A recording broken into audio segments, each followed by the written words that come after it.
नमस्ते दोस्तों।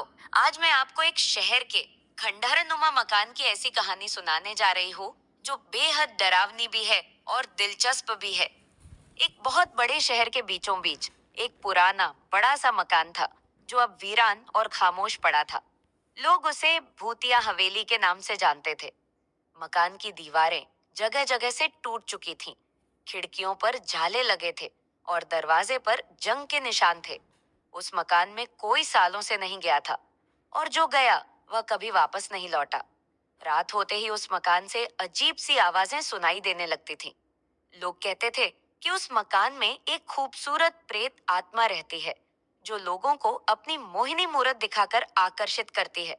कोई उसे एक बार देख ले तो उसकी ओर खिंचता चला जाता है और फिर कभी वापस नहीं लौटता। एक दिन एक नए युवक राहुल ने इस कहानी को अपने दोस्तों से सुना। राहुल बड़ा ही हिम्मती और जिज्ञासु था और उसने ठान लिया कि वो इस रहस्य को सुलझाकर रहेगा।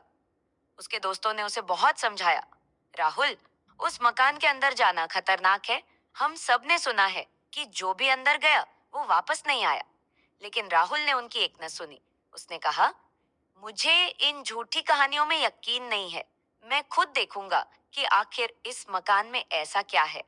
रात का समय था और राहुल ने अकेले ही उस हवेली में कदम रखा। जैसे ही उसने अंदर प्रवेश किया, हवेली के दरवाजे अचानक बंद हो गए।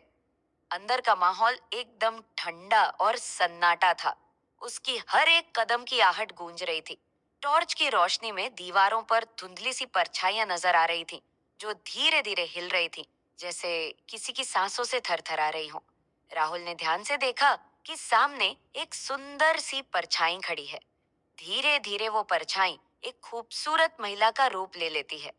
वह बर्फ सी सफेद साड़ी पहने थी और उसकी बड़ी बड़ी आंखें एक अजीब सा आकर्षण रखती थीं। उसकी खूबसूरती इतनी मनमोहक थी कि राहुल उसकी ओर खिंचता चला गया। महिला ने धीरे धीरे मुस्कुराते हुए राहुल से कहा, तुम्हें डर नहीं लगा यहाँ आने में? उसकी आवाज में एक अजीब सा सम्मोहन था। राहुल एकदम मंत्रमुग्ध होकर बोला, तुम कौन हो और यहाँ क्यों रहती हो?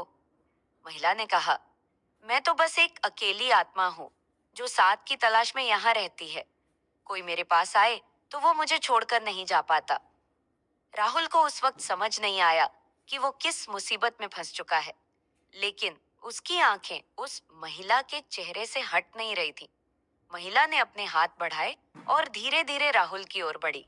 राहुल का मन कहता था कि उसे वहां से भाग जाना चाहिए, लेकिन उसकी टांगें हिल नहीं पा रही थीं, जैसे किसी ने उसे जकड़ लिया हो। जैसे ही महिला ने राहुल को छुआ, उसके शरीर में एक अजीब सी ठंडक दौड़ गई। उसकी आंखों के सामने सब कुछ धुंधला होने लगा और महिला की हंसी उसके कानों में गूंजने लगी।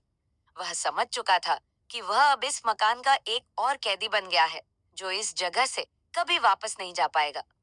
सुबह के वक्त लोगों ने हवेली के बाहर राहुल का फोन और कुछ सामान पाया, लेकिन उसका कोई पता नहीं था।